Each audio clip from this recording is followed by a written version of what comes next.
2년 후. 그러니까 어떤 전체주의 전체주의가 극성을 부리던 그 시기에 이제 쓰여진 작품이라고 할 수 있겠습니다. 배경 도시는 알제리 오랑인데요. 그러니까 까미 자체가 그 프랑스의 식민지였던 알제리에서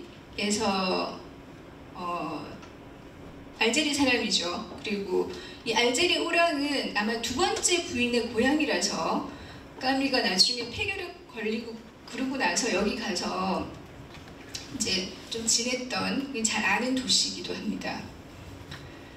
우선 소설의 이제 상당히 한 5페이지 정도 긴 부분이 이 오랑의 어떤 이미지를 이제 그려내고 있는데요. 대표적인 그 문장이 비둘기도 없고 나무도 없고 공원도 없어서 새들이 날개치는 소리도 나뭇잎 흔들리는 소리도 들을 수 없는 도시. 요컨대 중성적인 도시. 도시라면 최소한 비둘기, 나무, 공원 이런 게 이제 있어줘야 되는데 그런 게 없는 도시. 그러니까 근대적인 도시기는 하지만 좀 생명력이 없는. 너무 모든 것이 다 이제 너무 조직화된 관료적으로 정도는 잘 되어 있지만 거기 이제 살고 있는 사람들이 삶의 의미를 뭐 안다거나 그런 걸 찾아서 즐겁게 사는 것은 아닌 생명력은 좀 퇴색된 그런 도시로 묘사를 하고 있습니다. 그러니까 모든 것이 습관인 거죠. 계절 되면 그 계절에 그냥 하는 일을 하고 하루의 일과도 그냥 습관대로. 그러니까 내가 지금 왜 사는가, 또 죽기 전에 뭘 꼭 해야 되는가, 뭐 삶의 의미 같은 걸 생각할 필요가 없는 게 너무나 다 정돈되어 있기 때문에 그런 어떤 현대화된 그 도시라고 생각할 수 있을 것 같습니다. 이제 그런 도시 패스트가 어느 날 발생하는 거죠. 우리가 오늘날 이 코로나를 맞이한 것처럼. 그래서 이제 비로소 사람들이 어쩔 수 없이 그 위기 상황 속에서 뭔가를 생각하지 않을 수 없고 무엇인가 행동하지 않을 수 없는 상황 속에 들어가는 거죠. 그러니까 이 당시에는 이제 이 소설에서는 패스트고 지금은 코로나인데 어쩌면 이게 굉장히 그러니까 드라마틱한 상황인 거죠. 어떤 상황 속에 모든 사람들을 다 몰아넣어서 그 사람들이 거기서 뭘 하는지를 지켜보는 그런 구조로 이제 이 소설이 쓰여져 있다고 볼 수 있을 것 같아요. 그런 극적인 구조는 사실 이 까미가 연극도 했고 또 뭐 드라마를 좋아해서 아마 그런 상상력이 나왔을 것 같기도 합니다. 그래서 이 작품을 이제 좀 간단하게 요약하면 이런 거죠. 이러한 어느 날 몰아닥친 실존적인 위기 상황 하에서 우리는 어떻게, 인간은 도대체 어떤 반응을 하는가 하는 거죠. 그 반응을 하는 각 캐릭터들, 대표적인 이 사람이 거의 전부지만 6명인데요. 이 6명이 각기 그것을 타개하기 위해서, 그 상황을 이겨내기 위해서 어떻게 반응하느냐 하는 것을 이제 관찰하고 그걸 기술하는 형식으로 작품을 이해하면은 가장 일목요연하게 알 수 있는 길인 것 같습니다. 그러니까 이제 여기 이 소설의 구조는 패스트 상황 하이지만 실제로 이 소설을 통해서 말하고 싶었던 것은 그 당시 그러니까 이제 독일 히틀러의 나치죠. 그러니까 독일과 뭐 그때 당시 2차 세계 대전이니까 또 소련도 있고 그 이후에 그래서 그런 전체주의라는 환경 속에서 인간은 어떻게 대응할 것인가라는 것을 상징적으로 패스트로 이렇게 그려냈다고 까미가 이제 어떤 사람한테 직접 그렇게 말을 하기도 했고요. 그렇게 읽을 수 있는 여지가 작품 속에 분명히 들어있긴 해요. 예를 들면 이런 구절이죠. 9월과 10월 2달 동안 패스트는 도시 전체를 자기 발밑에 꿇어 앉혀 누웠다. 우리도 사실 전 세계가 지금 코로나에 꿇어 앉아 있는 것처럼 이런 이제 그 표현이 소설 속에 있는데요. 1939년 9월에 독일이 폴란드를 침공하고 또 프랑스는 폴란드 옆에 있다 보니까 자기들이 위기를 느껴서 프랑스가 또 독일에 선전포고를 하고 그 전쟁이 일어나죠. 그렇지만 금방 이제 프랑스가 지게 되거든요. 그러니까 나치 치하로 들어가는 거죠. 그때 상황에서 이 작품을 구상을 했으니까 이 작품이 전체주의 상황이라는 것을 상징하는 그런 것은 상당히 일리가 있고 일리가 있는 게 아니죠. 그랬던 걸 충분히 볼 수 있을 것 같아요. 그래도 우리가 작품을 너무 이제 그런 식으로 계속 연결해서 보면 또 이 작품 자체에 대한 그 감상에 좀 무리가 오니까 우리가 이 작품 속에서는 있는 그대로 패스트 상황으로 생각해서 읽어보도록 하겠습니다. 전체주의에 대한 묘사 중에서 하나 이제 예를 들면요. 인간들은 다소간 무지한 법이고 그것은 곧 미덕 또는 악덕이라고 불리는 것으로서 가장 절망적인 악덕은 자기가 모든 것을 다 알고 있다고 믿고서 그러니까 자기는 사람들을 죽일 권리가 있다고 인정하는 따위의 무지 악덕인 것이다. 살인자의 넋은 맹목적인 것이며 가능한 한의 총명을 다하지 않으면 참된 선도 아름다운 사랑도 없는 법이다. 내가 다 알고 있다. 그래서 나는 내가 가지고 있는 어떤 그 판단에 의해서 누구든 죽일 권리가 있다라고 생각하는 그게 이제 전체주의고 거기에 대해서 그냥 순응하면 안 된다는 거죠. 총명을 다해야 된다 생각하고 대응하고 해야 된다는 그것이 이제 전체 그 소설의 주제라고 할 수가 있을 것 같아요. 네. 그래서 작품 전반에 깔려 있는 그 문제의식 중에는 하나님, 이런 위기에서 하나님을 우리는 어떻게 하나님과 어떤 관계를 가질 것인가, 하나님께 다 맡길 것인가, 아니면은 내가 내 할 일을 할 것인가, 이런 문제를 사실은 그 문제의식으로 깔고 있고요. 까미는 스스로 이렇게 말을 했거든요. 패스트는 가장 자기 작품 중에서 가장 반기독교적인 작품이다. 네, 이렇게 말한 이유는 조금씩 이제 뒤에 나올 것 같아요. 그럼 첫 번째로는 여기 주인공 리유, 베르나르 리유라는 의사의 대응 방식. 이 사람은 투쟁해야 된다고 하거든요. 가만히 있으면 안 된다. 패스트 났는데 어쩔 수 없다. 팔짱 끼고 그냥 있으면 안 되고 지금 제가 인용한 것들은 다 책의 문장들을 인용을 했어요. 그러니까 설명을 해버리면은 감이 좀 무뎌지기 때문에요. 책에 있는 문장 그대로 한번 보시면 그 병으로 해서 겪는 비참과 고통을 볼 때 체념하고서 패스트를 용인한다는 것은 미친 사람이나 눈먼 사람이나 비겁한 사람의 태도일 수밖에 없습니다.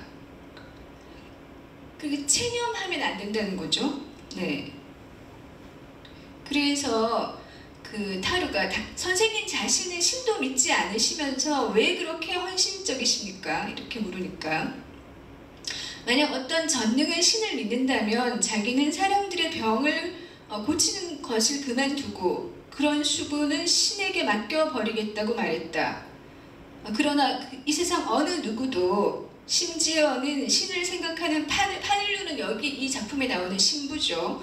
파눌루까지도 그런 식으로 신을 믿는 일은 없는데 그 이유는 전적으로 자기를 포기하고 마는 사람은 없기 때문이며 적어도 그 점에 있어서는 리우 자신도 이미 창조되어 있는 그대로의 세계를 거부하며 투쟁함으로써 진리의 길을 걸어가고 있다고 생각한다고 말했다.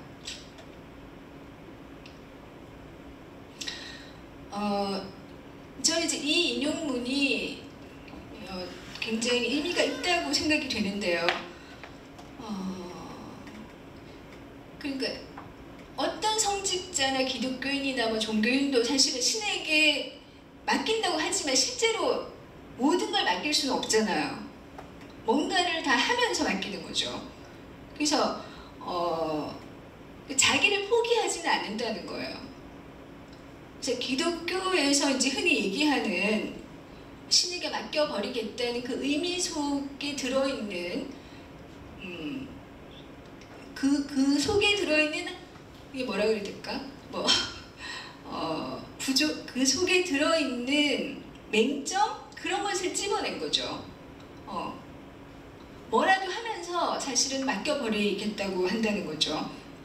그래서 우리는 누구나 태어나서 있는 그대로 살지는 않는다. 창조된 그대로 사는 사람 없기 때문에 원래 우리는 사실 맡겨버린다는 사람도 알고 보면 소극적으로 투쟁하고 있다는 거예요. 그래서 여기서는 자기는 적극적으로 투쟁하자고 얘기를 하는 거죠. 리우의 대응 방식은 투쟁입니다. 죽음과 싸워야 한다. 그 패스트라는 감염병이 죽음과 직결되는 상황이기 때문에 그 죽음을 받아들일 것인가, 뭐 운명이니까 어쩔 수 없다라고 받아들일 것인가, 그것과 싸워야 될 것인가 하는 그 양자택일에서 리우는 그냥 아주 심플하게 싸워야 된다고 얘기를 하는 거죠. 세계의 질서는 죽음에 의해 좌우되는 것이니만큼 아마 신으로서는 그 사람들이 자기를 믿어주지 않는 편이 더 나을지도 모릅니다. 그리고 신이 그렇게 침묵하고만 있는 하늘을 쳐다볼 것이 아니라 있는 힘을 다해서 죽음과 싸워주기를 더 바랄지도 모릅니다. 사실 하나님이 사람을 창조했다면 사람이 있어야지 하나님도 존재의 의미가 있는 거죠. 그래서 사람이 다 죽으면 안 되니까 자기만 쳐다보고 있기보다는 있는 힘을 쌓아서 살아남기를 신이라도 아마 바라지 않을까, 이런 논리인 거죠. 네.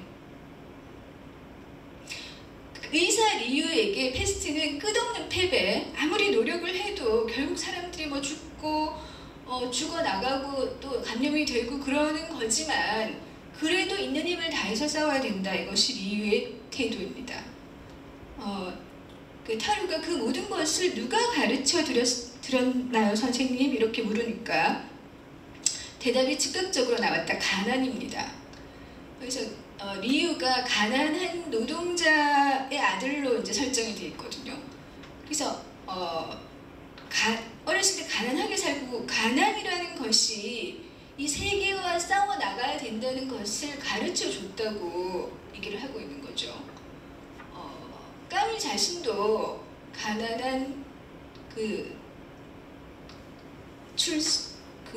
가난한 집에서 자랐기 때문에 까미도 세상을 성실하게 살고 그 자리에서 이 세상을 더 따뜻하게 바라보는 그런 거를 이제 배운 사람이기 때문에 리우의 어떤 자신의 그런 이미지를 많이 부여를 이제 했습니다. 그리고 무릎을 꿇어서는 안 된다. 사실 무릎을 꿇어야 한다 이런 것들이 이제 기독교의 어떤 전통적인 어법이기 때문에 거기에 대해서 이제 반대하는 거죠. 그래서 우리 시의 수많은 모럴리스트들, 이 모럴리스트라는 것은 이 속에는 이제 기독교인들, 종교인들을 얘기하고 있습니다. 아무것도 소용이 없고 무릎을 꿇는 수밖에 없다고 말하면서 돌아다녔다. 네. 그 일상적인 상황에서는 우리가 이제 피조물로서 신 앞에서 무릎을 꿇자라는 것이 어떤 겸손한 태도기도 하고 인간의 어떤 위치라고 볼 수 있지만 이 패스트 상황에서 이렇게 하는 것을 리우는 체념이라고 보는 거죠. 이런 방법으로든 저런 방법으로든 싸워야 한다는 것이지 무릎을 꿇어서는 안 된다는 결론이었다. 문제는 오로지 될 수 있는 대로 많은 사람들로 하여금 죽는다든가 결정적인 이별을 겪는 것을 막아주자는 데 있었다. 그러려면 유일한 방법은 패스트와 싸우는 것이었다. 그 진리는 칭찬을 받을 만한 것은 못되고 다만 필연적인 귀결이었다. 안 싸우면은 죽거나 사람들하고 이별하는 것밖에 없으니까 이거는 그냥 당연한 것이다. 싸우는 것은. 그래서 무릎을 꿇어서는 안 된다. 이 주장을 하는 거죠. 그러면 패스트와 싸우는 유일한 방법은 뭐냐? 그거는 성실성이라고 얘기를 하거든요. 이 모든 것은 영웅주의와는 관계가 없습니다. 그것은 단지 성실성의 문제입니다. 아마 비웃음을 자아낼 만한 생각일지도 모르나 패스트와 싸우는 유일한 방법은 성실성입니다. 성실성이 대체 뭐지요? 자기가 맡은 직분을 완수하는 것이라고 알고 있습니다. 네. 불행 속에는 추상적이고 비현실적인 면이 있다. 그러나 추상이 우리를 죽이기 시작할 때에는 정신을 바짝 차리고 그 추상과 대결해야 한다.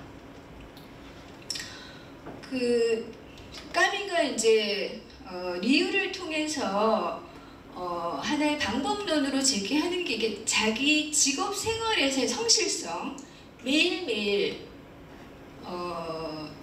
사소한 노력을 기울여서 열심히 사는 거, 그런 것이 이제 중요하다고 하는데 이것은 아마도 그냥 무릎 꿇고 하늘만 쳐다보는 것, 그건 안 된다라는 의미를 이제 내포하고 있는 것 같아요. 연대만이 가치 있다. 네. 성실하고 또 서로 힘을 합쳐야 된다는 거죠. 리우가 내게 관심이 있는 것은 인간의 건강입니다. 다른 무엇보다도 건강이지요. 구원 이런 게 아니라는 거죠. 죽고 뭐 천당 가게 해주고 이런 게 아니고 나는 인간의 건강에 관심이 있다. 파늘루라는 신부에 대해서 리우가 이렇게 말을 하는 건데요. 내가 증오하는 것은 죽음과 불행이라는 것을 당신도 잘 알고 계십니다. 그리고 당신이 원하시든 원하시지 않든 간에 우리는 함께 그것 때문에 고생을 하고 그것들과 싸우고 있습니다. 하느님조차도 이제는 우리를 갈라놓을 수 없습니다. 패스트로 인한 죽음과 불행을 극복하기 위해서 연대하는 것, 그것은 가치 있는 것이고 누구도 말릴 수 없다. 네. 이 작품의 좀 핵심적인 대립은 사실 리우와 신부 파늘루 사이에 이제 가로놓여 있는데요.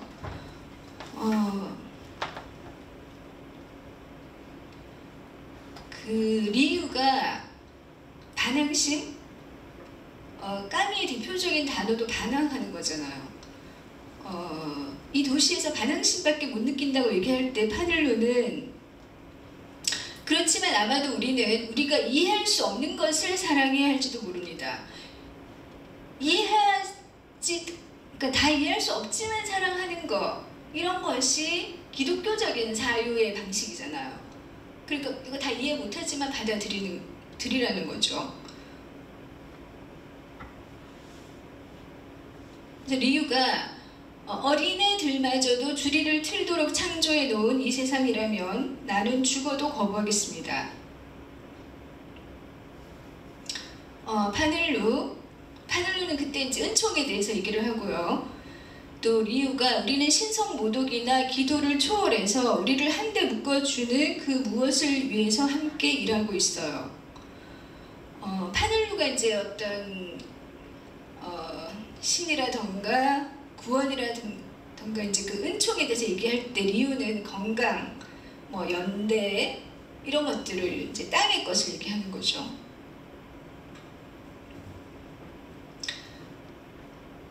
두 번째 파늘루 신부는 이제 리유의 투쟁과는 반대로 무릎 꿇기라는 대응 방식을 가지고 있는 거죠. 태초부터 신의 재앙은 오만한 자들과 눈먼 자들을 그 발 아래 꿇어 앉혔습니다. 이 점을 잘 생각하시고 무릎을 꿇으시오. 이 페스트의 의미가 그 오만한 자들의 무릎을 꿇리기 위해서 닥친 것이라고 이제 이해를 하는 거죠. 신부시니까요. 여러분을 괴롭히는 그 재앙이 도리어 여러분을 향상하고 여러분에게 길을 제시하는 것입니다. 이런 이제 설교를 그 페스트 나고 초기에 사람들한테 이제 성당에서 이렇게 하게 되거든요. 그리고 하나님 말씀 안에 같이 있다. 그래서 파늘루 신부는 그 페스트 상황을 맞이해서 오히려 이 시기가 내가 그 하나님 말씀을 전하기에 적절한 그 상황이라고 생각하고 상당히 이제 열성적으로 설교를 하는 그런 장면도 소설에서 좀 인상적으로 그려졌죠. 무릎을 꿇고 그 다음에 신에게 맡기고 좀 리유하고 반대로 지금 하는 거죠. 바로 이것이 인간이 보기에는 잔인하지만 신이 보기에는 결정적인 믿음인데 우리는 거기에 가까이 가야만 합니다. 우리는 그 무서운 이미지에 필적할 수 있어야 합니다. 그 높은 꼭대기에서 모든 것이 서로 융합되고 모든 것이 동등해질 것이고 겉보기에는 정의가 아닌 듯한 것에서 진리가 솟아날 것입니다. 성직자에게는 친구가 없습니다. 그들은 모든 것을 신에게 맡겼으니까요. 굉장히 전형적인 기독교인의 그런 언사가 이제 들어있는 거고요. 그러니까 좀 초월적인 거죠. 네. 신의 이제 입장에서 이 모든 사태를 초월적으로 바라보려는 태도. 네.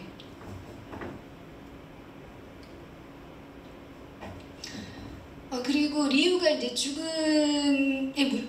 죽음과 투쟁해야 한다고 하는 것에 반해서 이제 파늘루는 받아들여야 된다고 하는 거죠. 이 파늘루 신부가 나중에 이제 리유하고 친해져가지고 처음에는 보건대에 대해서 약간 이렇게 거리를 두다가 나중에는 그 보건대에 참여를 하거든요. 자기도 같이 연대해서 싸우는 일을 하는데 그 마지막에는 패스트 비슷한 병에 걸리거든요. 근데 의사의 진찰을 거부하죠. 왜냐면은 자기가 그때 사제가 의사의 진찰을 받을 수 있는가 이런 논문을 쓰고 있었어요. 그래서 사제는 하나님께 다 맡긴 사람인데 진찰을 받을 수 없다 그래서 진찰을 안 받고 이제 죽게 되는 거죠. 그러니까 죽음을 받아들이는 거죠. 예. 그 파늘루 신부의 말은 페스트 때문에 생기는 상황을 논리적으로 납득하려 해서는 안 되고 거기서 배울 수 있는 것을 배우려고 노력해야 한다는 것이었다.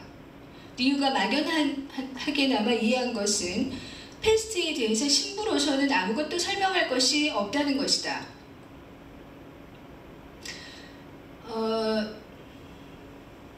지난번에 우리가 데카메론에서도 근대적인 그 정신이라는 게 어떤 그 사건이나 사물에 대해서 좀 더 이렇게 구체적으로 궁구하고 파악하고 그런 정신인데 이 종교적인 이제 사유 방식은 너무 논리적으로 납득하지 말고 받아들이라고 하는 거기 때문에 의사의 리유가 봤을 때는 패스트에 대해서 아는 게 없는 거죠. 아는 게 없이는 투쟁할 수가 없잖아요. 그래서 이 파늘루 신부의 초월적 태도를 좀 비판적으로 바라보고 있는 거죠. 신이 원하기 때문에 우리는 받아들여야 한다. 이렇게 하면서 진찰 거세게 반대 이런 거 다 그 책에 그대로 나와 있는 문장인데요. 그리고 자기가 사실 죽어가면서도 자기를 약간 객관화해서 본다 그래야 되나? 무관심한 눈빛을 유지하고 죽어가요. 이 이제 소설의 약간 유머라고 볼 수도 있지만, 그래서 병명 이상 나중에 진단이 이렇게 나오거든요. 패스트하고 상당히 유사한 그 증상이 있지만 병명이 패스트는 아니에요. 그 비슷한 알 수 없는 병으로 이제 결국 죽게 되는 거죠. 그다음에 이제 세 번째 인물, 이제 6명인데 지금 세 번째, 제가 빨리빨리 나가겠습니다. 세 번째 인물은 장타루인데, 이 장타루는 사실 이 오랑의 사람이 아니고 어디서 왔는지 모르는, 그러니까 어디서 흘러든 인물이고요. 그다음에 직업도 정확하지가 않고 좀 추상적인 인물로 그려지고 있는 거죠. 자, 이 사람의 대응 방식은 타하루가 처음에 제안을 해서 자원보건대를 이제 만들죠. 현실적으로 우리가 행동을 해야 된다 이렇게 해서. 그의 생각은 이런 것입니다. 그들에게, 관리들, 이런 의료, 이 감염병에 이제 대응해야 될 그 관리들에게 부족한 것은 바로 상상력입니다. 그들에겐 결코 이 재앙의 규모에 맞설 만한 능력이 없어요. 만약 그들이 하는 대로 맡겨두었다가는 그들은 결국 손들고 말 거예요. 우리도 함께 죽겠죠. 그러니까 그 관료들에게 맡기지 않겠다는 거, 직접 시민의식을 가지고 직접 나서서 보건대를 조직해서 활동해야 된다라고 생각을 했습니다. 그래서 리우가, 아까는 타루가 리우한테 물었고 이번에 리우가 뭐 때문에 이런 일에 발벗고 나서지요? 물으니까 타루가 아마 자기 윤리관 때문인가 봐요, 이렇게 얘기를 하고요. 네. 그러니까 한마디로 얘기하면 타루는 그 윤리적인 결단을 통해서 인간이 어떤 행동을 해야 된다라고 생각하는 건데요. 나중에 이제 이 타루가 사실은 그 리유하고 가장 생각이 비슷하고 둘이 이제 대화를 많이 하면서 친하게 되는데, 그때 자기가 있었던 경험을 얘기를 하면서, 그 아버지가 어디 법관이잖아요. 이제 되게 유복한 집안에서 자랐는데 어느 날 아버지 따라서 이제 그 재판정에 갔다가 아버지가 사형 선고하는 거를 보고 그때 너무 충격을 받는 거예요. 왜냐면은 인간이 인간에게 죽음을 결정하는 거, 거기에 대해서 거부감을 느끼는 거죠. 그래서 그때부터 이제 뭔가 이렇게 방황을 하면서 집 나오고 이러면서 이제 절대 그 사람이 사람을 죽이는 것에는 동의하지 않겠다라는 자기의 윤리적 기준을 세우게 되고요. 이제 그런 기준이 이 패스트 상황에 직면해서 이제 보건대를 조직하는 그런 행동을 하게 만드는 거죠.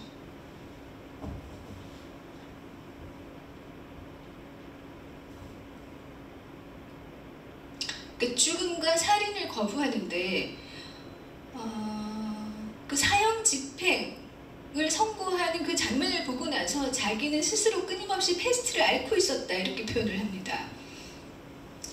저 거물급의 패스트 환자들, 붉은 제복을 입은 사람들, 그들은 나에게 붉은 제복이 옳음을 인정하는 태도는 곧 그들에게 사형 선고를 전적으로 일임하는 거라고 지적하는 것이었습니다. 오늘날에는 누가 더 많이 죽이는지 경쟁하는 것 같으니 말이에요.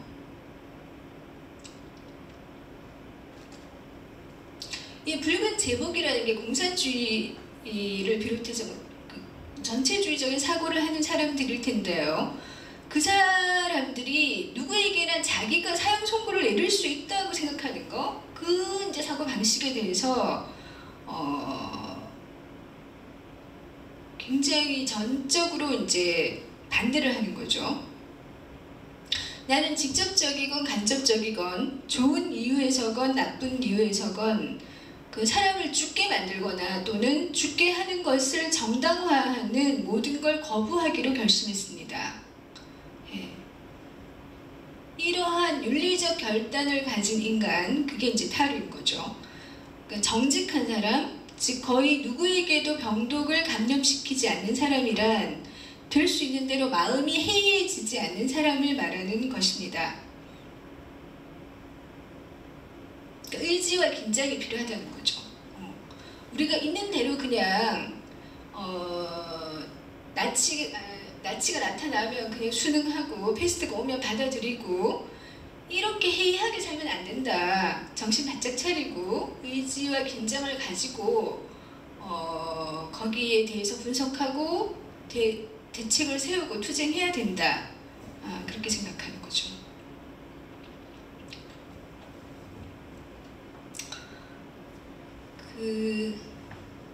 그러면 이런 사람은 어디서 행복을 찾을까요?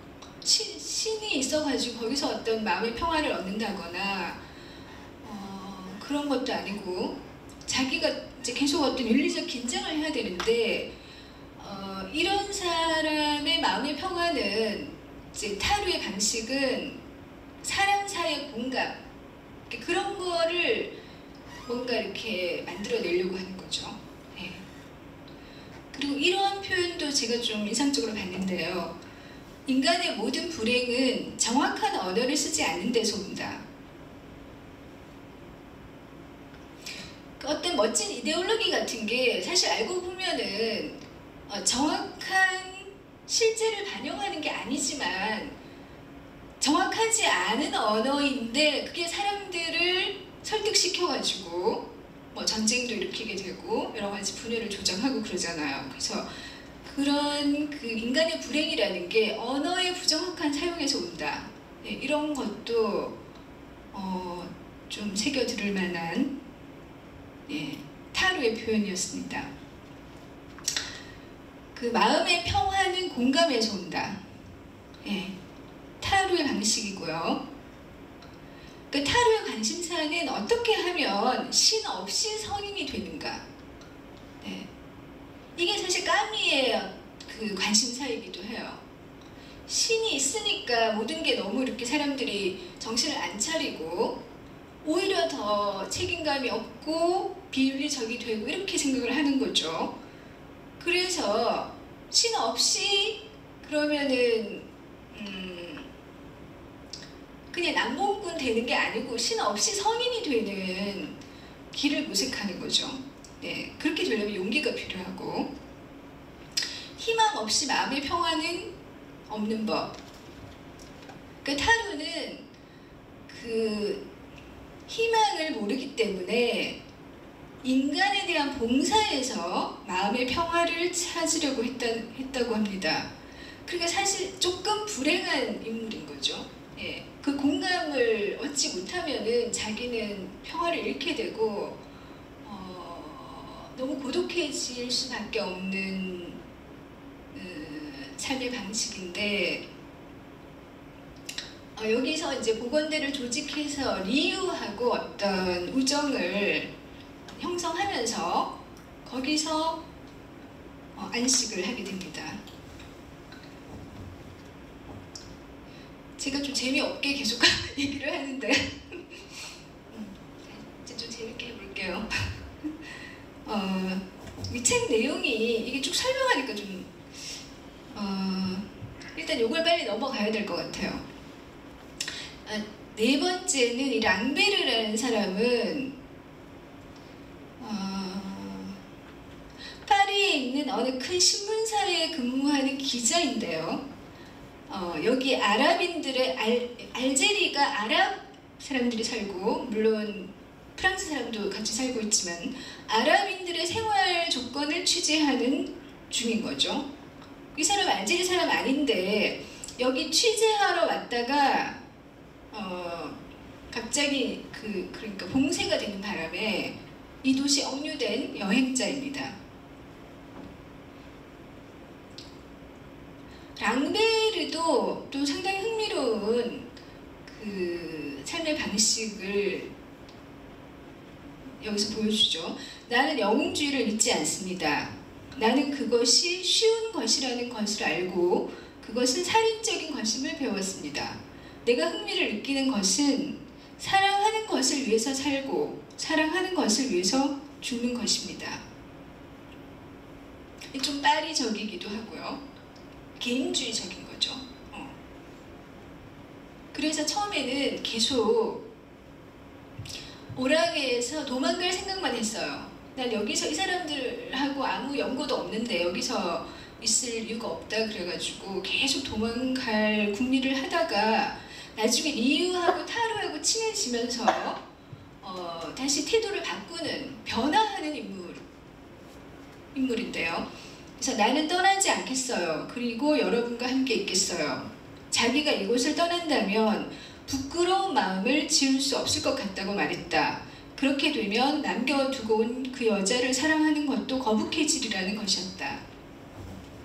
그러니까 사랑이라는 것이 가지고 있는 어떤 보편주의, 이 사람을 정말 사랑하면 왜 다른 사람도 사랑하게 되고 또 뭐 사람을 사랑하면 동물도 사랑하게 되고 이런 식의 어떤 사랑이 가지고 있는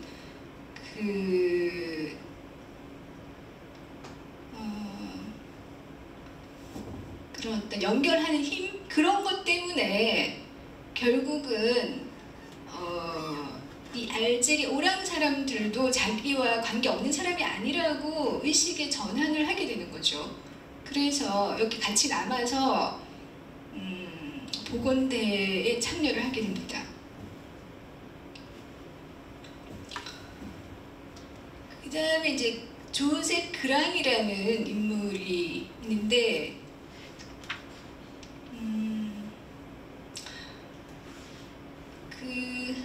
까미가 이 페스트를 통해서 제시하는 영웅이라고 볼 수가 있습니다. 이 그랑은 비정규직이고요. 시청의 임시직 보조석인데 화려하지는 못하지만 그래도 없어서는 안 될 직책, 어떤 이상에 대한 충실성 때문에 수락함. 이거 다 이제 그 소설의 표현 그대로고요. 우리 시민 그랑의 면모. 우리 시민이라는 표현은 상당히 사랑스럽게 그랑을 묘사하는 거죠.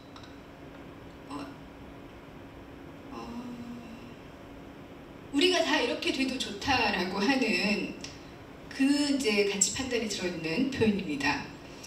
명예로운 궤벽에 열중하고 있는 겸손한 관리들. 이 명예로운 궤벽이라는 거는 이 그랑은 자기 이제 근무 마치고 집에 가서 혼자 계속 소설을 써요.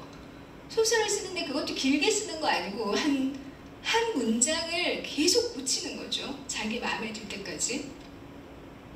완벽한 문장을 만들기 위해서 매일매일 고치는 인물이고, 언젠가는 그 자기 소설이 너무 좋아서 누군가 이제 모자를 벗으면서 경의를 표할 그 시간을 꿈꾸면서 그러니까 예술가의 전형이라고 볼 수가 있을 것 같은데요.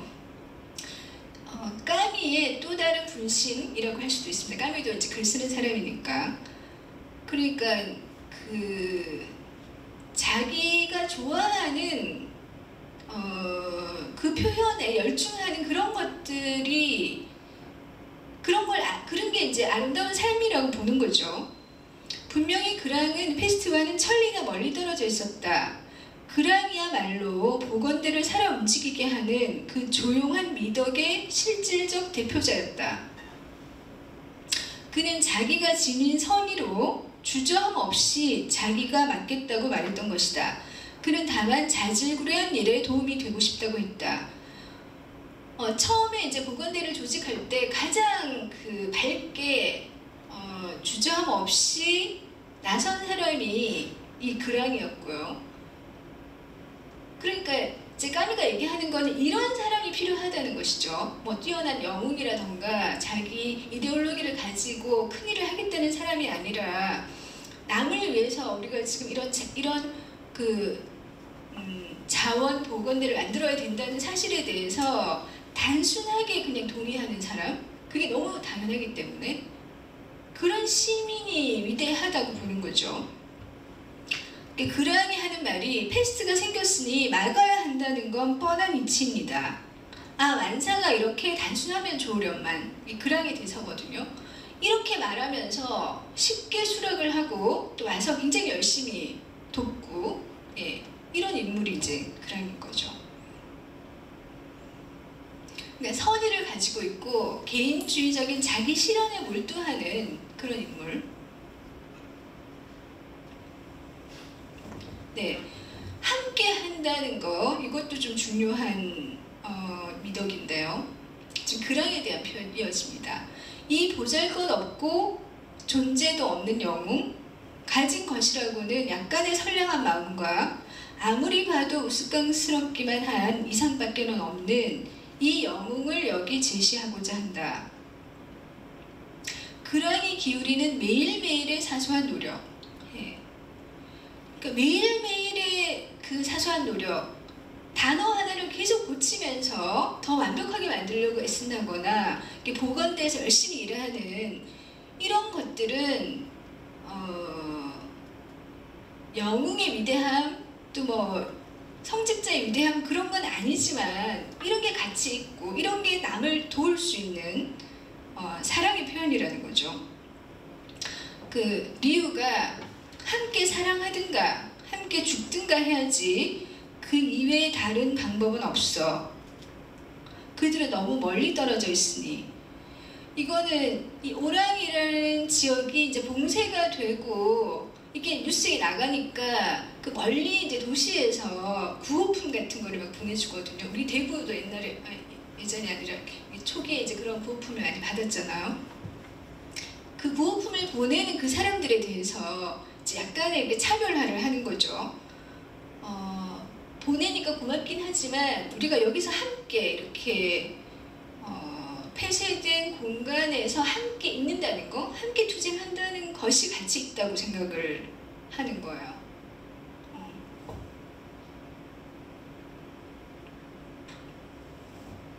그다음 마지막 사람인데요.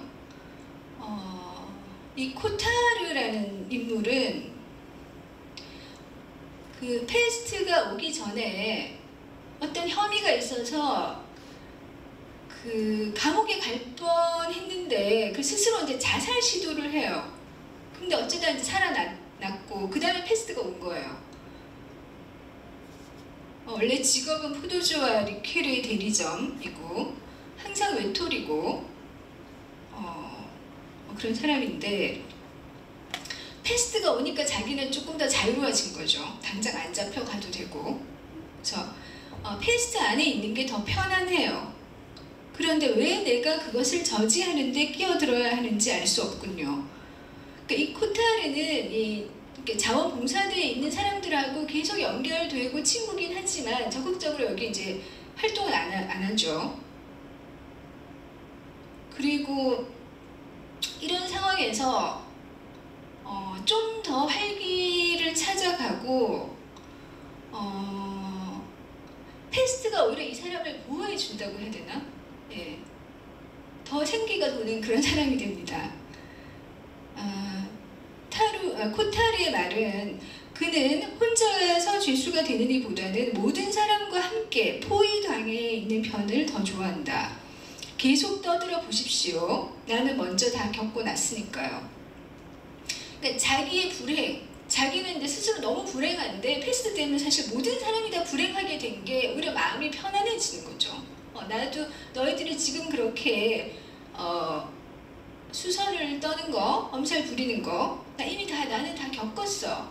이렇게 하면서 그 상황이 더 연장되어도 손해볼 것이 없는 사람이라고 스스로 느끼는 거죠. 오히려 이렇게 암거래 같은 거 더 잘 되고 돈도 더 벌고 이렇게 됩니다. 이런 이제 인물도 충분히 우리 상황 속에서도 이제 있잖아요. 그 페스트는 고독하면서도 고독하기를 원치 않는 사람들을 공범자로 삼는다. 이것을 전체주의 상황으로 약간 이동해서 이제 다시 보면은 코타르 같은 경우에는 그러니까 레지스탕스의 반대,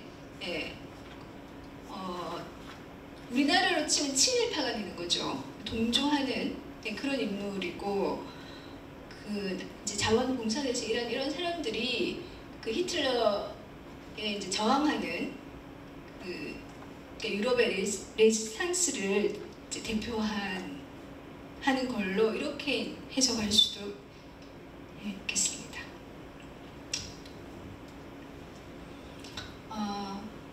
그래서 전반적으로 까미가 하고 싶었던 말은 반항연대 인간인데요. 그 다가오는 상황에 또 부조리한 것에, 불이한 것에 반항해야 된다. 가만히 있으면 그냥 순응하면 안 된다는 거고요. 또 그 방법은 힘을 합쳐야 된다는 거. 그러니까 까미는 개인주의적인 것을 얘기하면서 한편으로 또 연대를 얘기해요. 그러니까 이 작품은, 페스트는 까미의 작품 중에서도 가장 좀 착한 작품? 인간이 어떤 사랑을 실천할 수 있는 가능성이 있다고 보는 거고요. 또 연대할 수 있는 존재라고 보는 거고, 그 인간성에 대한 긍정을 바탕으로 해서 그런 그 실존적인 위기를 극복해 나갈 수 있다는 낙관적인 세계관을 사실 보여주는 거죠. 이 작품에서. 이 리유는 행동해야 된다. 성실성을 가지고 죽음과 불행에 대해서 어쩔 수 없어 받아들이는 게 아니라 적극적으로 반항해야 한다. 그 연대를 통해서 이런 리유하고 그 파늘루의 그저 받아들이는 태도, 그런 초월적 태도를 대비시켜서 리유를 지지하는 그런 구조를 가지고 있는 거죠. 까미는 랑베르의 사랑, 이 랑베르는 사실 원래 애인이 있는 파리로 돌아가는 게 꿈이었고 그것이 가치 있다고 생각했거든요. 그렇게 사랑하는 거 오직 그게 가치 있다 이렇게 생각하는 사람이었는데 리유에게 좀 감동을 받아서 이제 우랑에 좀 거주를 하다가 마지막에 애인을 만나요. 이제 이게 다 봉쇄가 뚫리고 해가지고 페스트가 물러가고 해서. 근데 그때 이제 애인을 다시 만나서는 그 이전에 이제 그 사랑하고 다른 느낌을 갖는 거예요. 그 사랑의 이제 의미가 좀 확대된 거죠. 그 까미는 랑베르의 그런 개인주의적인 사랑, 또 그랑의 자기 실현을 위한 욕구, 이런 것들이 성취되는 그런 사회를 지향했다고 생각이 됩니다. 그 다음에 리유와 타루의 그 우정어린 연대, 이게 이 작품에서 가장 아름다운 장면이고 클라이맥스라고 볼 수 있는데요. 둘이서 그 지중해 해변에서 밤 해수욕을 하는 장면, 이게 이제 이 작품의 클라이막스죠. 거기 이런 표현이 나와요. 이상한 행복감.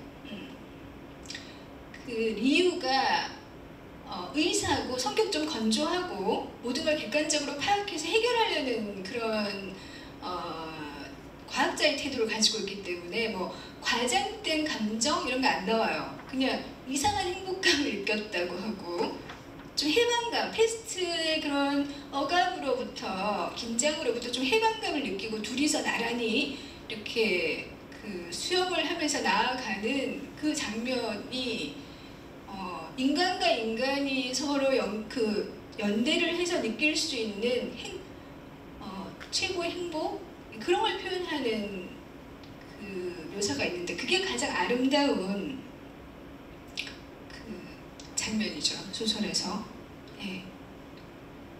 타루의 관심사는 신없이 성인이 되는 것이고, 그러니까 보면 마지막에 타루는 결국 죽거든요. 페스트 걸려가지고. 이제 페스트가 다 물러가고 오랑도 봉쇄 해제되고 다 좋아졌는데 타루는 막판에 이제 이게 걸리는 거예요. 그 타루는 죽고 리우는 이제 살아남는 거죠.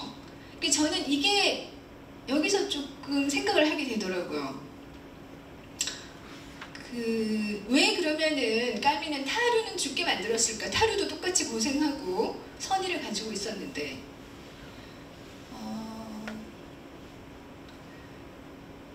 그러니까 내적인 논리로 봐서는 타루는 직업이, 그러니까 일상적인 직업인이 아니고 조금 추상화되어 있는 인물이에요. 나름대로 어떤 이상을 가지고 있고 신 없이 성인이 되겠다는 이상을 가지고 있는 거죠. 그렇지만 리우는 어쨌든 땅에 발을 디디고 매일매일 똑같은 일을 하면서 더 구체적인 인물로 이제 그려져 있고, 그렇다 보니까 리우를 죽일 수는 없잖아요.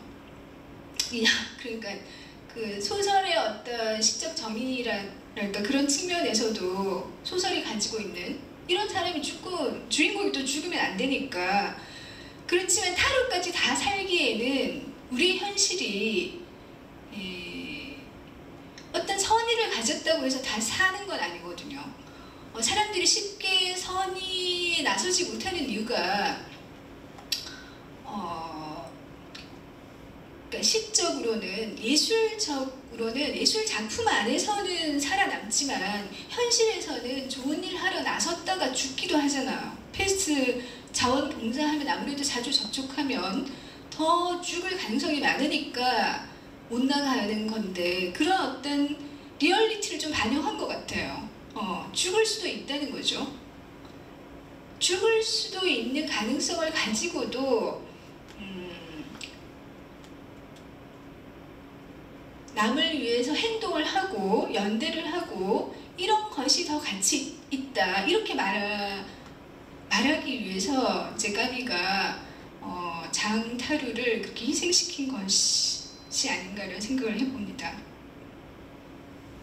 리우의 관심사는 성인들보다는 패배자들에게 더 연대의식을 느끼고요.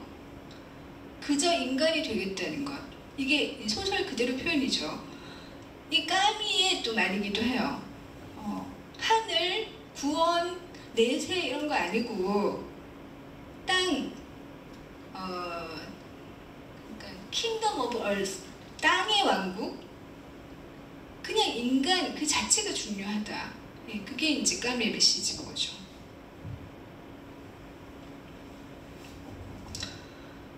그리고 이것이 예전이나 지금이나 패스트라는 작품이 우리에게 주는 메시지는 여기에 좀 특별함이 있지 않나 생각이 됩니다. 죽음과 불행에 대해 우리는 받아들여야 하는가? 안 받아들이면 어쩔 건데? 라고 생각하면 받아들여야 한다는 건데요. 까미는 단호하게 아니다, 반항해야 된다, 이렇게 얘기를 하거든요. 그러니까 우리 마음속에 죽음이나 불행에 대해서 그냥 용납하는 마음이 있잖아요. 어쩔 수 없다. 다 사람이 다 죽을 수밖에 없는 존재이고 불행도 우리가 어떻게 할 수 없다. 그렇게 해서 그냥 수긍하는 그런 자세에 대해서 적극적인 반항을 하자는 것이 까미의 메시지인 거죠. 지금 여기 있는 이 인용은 이 작품의 제일 마지막 이제 정도 가서 나오는 표현인데요. 말도 없이 서로 꼭 껴안은 채 황홀한 얼굴로 걸어가는 그 쌍쌍의 남녀들. 이거는 이제 패스트 해방돼서 사람들이 막 길거리로 나온 거예요. 너무 기뻐서. 저 어처구니 없는 세계. 사람 하나 죽이는 것쯤은 파리 한 마리의 죽음 정도로 여겼던 그 무지한 세계. 저 뚜렷이 규정된 야만성, 저 계산된 광란, 저 감금 상태, 저 죽음의 냄새. 이거는 다분히 우리가 그 전체주의 상황을 연상할 수 있는 그런 이제 문장입니다. 그들은 인간이 언제나 욕구를 느끼며 가끔씩은 손에 넣을 수도 있는 것이 있다면 그것은 바로 인간에 대한 애정이라는 것을 알게 되었다. 약간 어려운 문장, 이해가 약간 어려운 문장인데요. 제가 이제 이 패스트를 번역판 2개를 읽었거든요. 제일 처음에는 좀 최근판을 읽었어요. 왜냐면은 이 최근판이 그 이전판의 번역의 한계를 극복했겠지 당연히 생각하고 읽었는데 그 너무 이제 그 직역을 해서, 그러니까 작품의 의미에 너무 집중해서 이제 글을 번역을 한 것 같아요. 그러니까 너무 읽기가 힘들어서 너무 재미가 없더라고요. 그러니까 문학적인 그 리듬이라던가 상상력을 불러일으키는 표현이 왠지 아니었어요. 제 취향에는. 그래서 할 수 없이 다시 이제 김화영 선생님 번역 민우사걸 다시 읽었거든요. 그러니까 이제 그때부터 이제 소설 읽는 기분이 나고, 그래서 아, 이게 번역이라는 게 재창조해야 되는 것이지 더 정확하게 번역한다 이런 게 의미가 없다는 거를 이제 생각해 본 적이 있는데요. 요 구절이 사실 요건 김화영 선생님 번역인데, 요것이 그 제가 처음에 읽었던 번역이 훨씬 더 정확하게 돼 있는데, 그거를 제가 인용을 했으면 더 좋았을 텐데요. 그들은 인간이 언제나 욕구를, 우리가 이제 언제나 욕구라는 건 항상 인간 성속에 있는 거잖아요. 내가 뭘 원한다는 거, 욕구를 느끼고 가끔씩은 욕구를 채울 수도 있는 것. 그게 뭐냐면은 인간에 대한 애정이라는 거죠. 우리가 인간을 사랑하는 거는 한 번씩 채워지잖아요. 내가 누군가를 사랑하고 싶을 때 뭔가 표현을 하고 또 서로 주고받음을 통해서 그게 채워질 수가 있단 말이에요. 이건 뭐냐면 너무 큰 거 바라지 마라 이거죠. 너무 이제 하늘의 거, 너무 이상, 유토피아 이런 거 너무 꿈꾸지 마라 라는 까미의 독특한 메시지입니다. 반대로 인간을 초월해서 자기로서는 상상조차도 할 수 없는 어떤 것을 지향하고 있던 사람들은 결국엔 어떤 대답도 얻지 못했다. 예. 이런 것은 사실 공산주의자, 까미가 공산주의자 싫어했으니까요. 공산주의자나 뭐 히틀러나 이런 식의 이념적인 영웅 혹은 전체주의자를 향해서 하는 말일 수도 있어요. 그 전체주의에 저항하기 위해서 우리는 개인들의 그 사소한 선이라던가 작은 연대, 우정, 특히 우정 이런 게 중요하다고 강조하는 거죠. 그러니까 자기 힘으로 얻을 수 있는 것만을 요구한 사람들은 얻는다. 예. 이게 이제 까미의 현실주의적인 인간은 이렇게 살아야 된다라는 어떤 대책인 것 같아요. 그런 사람은 기쁨을 얻을 수 있다는 거예요. 인간만으로, 인간의 가난하지만 동시에 엄청난 사랑만으로 만족을 느끼는 사람들에게 보람을 주는 것은 정당한 일이다. 그러니까 기쁨이라는 것은 누구의 영역이냐? 인간에게서 뭔가 기대하는 사람은 기쁠 수 있어요. 근데 인간에게서가 아닌 뭐 신에게서, 이념에게서 이런 것에서 뭔가 기쁨을 찾으려고 하는 사람은 결국 아무것도 얻지 못한다. 이게 이제 까미의 휴머니즘인 거죠. 네, 까미가 이제 자기 집에서 파리 시내를 내려다보는 장면인데 이 사진의 뒤에 이렇게 써 있더라고요. 여기서 시내를 내려다보면은 파리가 아름답게 보인다. 그렇지만 나는 여기서 보는 파리보다는 다른 데서 보는 파리가 더 좋다. 그러니까 파리에 있는 그대로를 보여주는, 덜 아름답게 보이는 그게 더 진실하다는 거죠.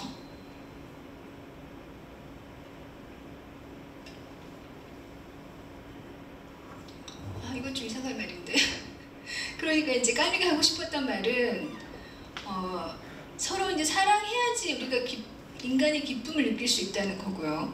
인간을 너무 초월하려고 하지 마라.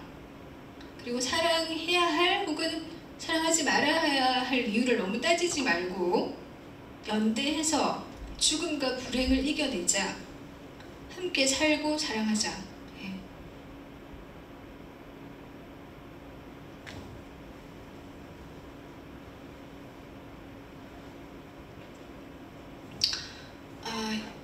이건 이제 제가 마지막에 그냥 조금 정리를 해봤는데, 까미는 그럼 어느 자리에 있는가? 까미의 작품이나 뭐 여러 군데에서 볼 수 있는 거는 자기 삶의 자리를 역시 예술가의 자리에 놓고 자기를 생각한 것 같아요. 어떤 정치적인 인간이 되려고 하지도 않았고, 또 너무 도덕주의자 이런 것도 원하지 않았고, 그리고 어떤 예술가의 자리에서 가장 인간적인 어떤 것을 추구했던 것이 아닐까. 까미를 그렇게 바라봐야지 우리가 잘 이해를 할 수 있을 것 같고요. 그러다 보니까 뭐 현실적으로 까미는 좌우익으로부터 다 좀 회색 분자 같은 그런 인상을 이제 줬고, 여러 가지 오해도 받았고 정치적으로 뭐 그런 게 다 있었지만, 그럼에도 불구하고 여전히 오늘날까지 굉장히 뭔가 매력적인, 다시 또 사유하지 않을 수 없는 인물로 까미가 존재하는 것은 종교적이거나 이데올로기적인 것에 휘둘리지 않았다는 거예요. 인간의 자리를 나름 찾으려고 세심하게 노력했다는 거, 어느 파장에 휩쓸리지 않으면서 예술가적으로 자기 어떤 그 위치를 정립하려고 했다는 그런 노력들이 뭔가 계속 공감을 이제 불러일으키는 거죠. 그 이후의 세대까지도. 그리고 무신론자라고 자처를 하고, 이 작품도 이제 반기독교적인 작품이라고 하지만 실제로 기독교적인 윤리가 내면화된 인물. 그러니까 우리가 무신론자들의 책을 보면 사실은 이 사람이야말로 가장 진지하게 신을 사고하는 사람이구나, 받아들인 사람이구나, 이런 생각이 들 때가 있잖아. 이렇게 깊게 생각을 하다니 이러면서. 까미도 알제리는 물론 아랍 이슬람 문명권이고, 자기는 프랑스 교육을 받았지만, 프랑스에서 기독교적인 교육을 받았지만 윤리적인 태도로서의 기독교를 수용하고 무신론자를 표방했던 것 같아요. 일생 동안. 그렇게 된 이후에는 자기가 이제 고등학교 중등 학교에서 장 그르니에, 성으로 유명한 장 그르니에를 만나서 히랍적인 사상을 이제 전수를 받았다고 해요. 우리가 지난번에 데카메론에서도 얘기했지만, 기독교가 가지고 있는 인간관을 흔히들 그렇게 얘기하잖아요. 뭐 니체식으로 약자의 도덕이다. 인간을 너무 이제 인간성 자체를 인정하지 않고 그냥 하나님의 이미지로 얘기를 했으니까 그림자로 만들어버린, 인간은 항상 죄인이라고 그러고, 그런 인간관에 대해서 이제 거부를 하면서 희락적인 그런 강인한 인간, 아폴론적이고 디오니소스적인 뭐 그런 강인한 어떤 인간에 대한 선호를 가지게 된 거죠. 그래야지만 기독교적인 데서 이제 벗어날 수 있으니까요. 까미 역시 그런 희락적인 가치를 받아들여가지고 그것을 이제 반항의 기반으로 삼은 거죠. 인간성 속에 알제리의 태양처럼 완벽하고 강인하고 아름다운 게 있다라고 생각한 거죠. 이거는 기독교에서처럼 인간이 죄인이다라고 하는 거하고는 좀 다르니까요. 그래서 대학 졸업 논문도 그 헬레니즘과 기독교 정신 비교 분석 이런 걸 썼다고 합니다. 이제 우리가 흔히 그 기독교는 헤브라이즘에 기반해 있고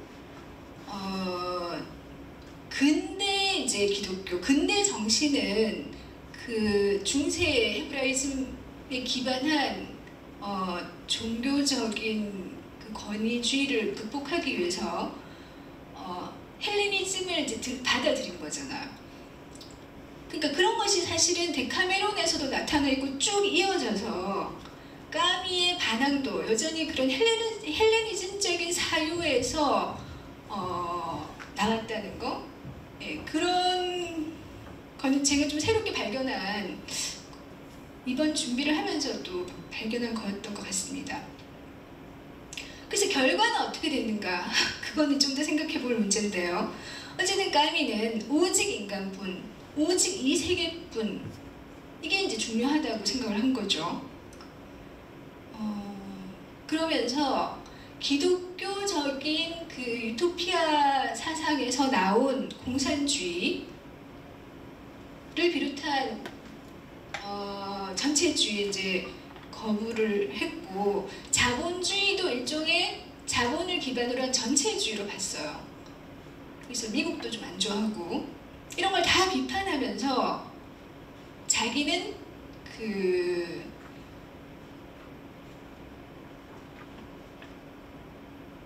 가난한 사람이 행복할 수 있는 민주주의, 뭐 유엔도 좀 유엔 같은 조직을 옹호를 하고 정치적으로 이런 입장을 가졌는데, 그 까미가 지향했던 어떤 인간상이 어느 정도 좀 그려지잖아요. 페스트에서도 그렇고.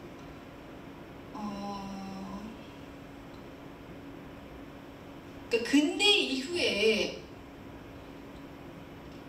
그 우리를 사로잡는 두 가지 그러니까 서양 문명이 원래 이제 헤브라이즘과 헬레니즘이라고 융합이라고 하는데요. 거기서 그 하늘이냐 땅이냐 이 이제 이 모순을 어떻게 극복할 것인가. 하늘만 지향해도 문제가 생기고, 또 지금 까미는 사실은 기독교가 내면화된 상태에서 땅을 지향하는 거거든요. 그러니까 완전히 이제 신을 배제한 그런 세계, 그게 사실은 공산주의라고 할 수 있는데, 그 틈바구니에서 어떻게 이제 균형을 잡을 것인가. 그런 것들이, 그런 사실은 사상의 체계라는 게 전쟁도 일으키고 뭐 인간 사이에 많은 분열을 가져온 것이 이제 근대 역사라고 이제 생각이 됩니다. 거기서 까미가 조심스럽게 가장 인간적인 자리를 이제 하나 선택해서 걸어온 것이 있는데, 그러니까 제가 생각할 때는 그 까미가 말하고 있는 이런 가치들이 여전히 오늘날에도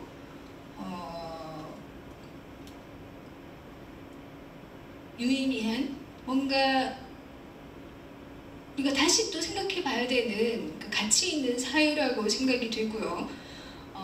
까미가 44살에 그 노벨 문학상을 받고 47인가 하여튼 좀 일찍 죽었기 때문에, 이런 사고를 가진 사람이 이후에 이제 나이 들어서까지 어떤 행보를 하는지를 쭉 지켜볼 수는 없었고요.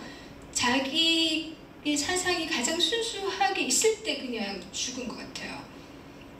그래서 아름답게 자기가 생각하는 만큼 충분히 살고 표현하고 정직하게 살고 작품도 이제 많이 쓰고 죽었는데,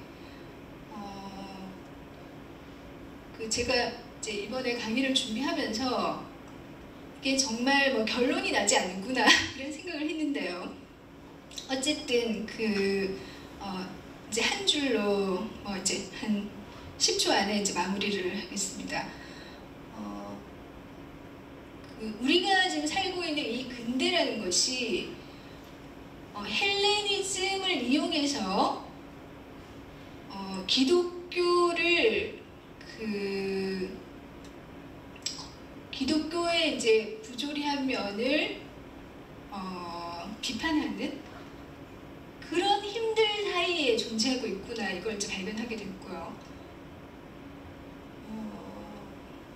까미가 지창한 이 휴머니즘은 오늘날 여전히 가치가 있다는 생각이 들고,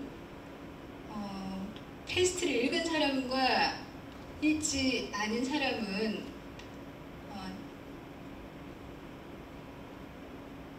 조금 생각은 다를 수 있겠다. 예. 그래서 다시 한번 이 감염병 시대에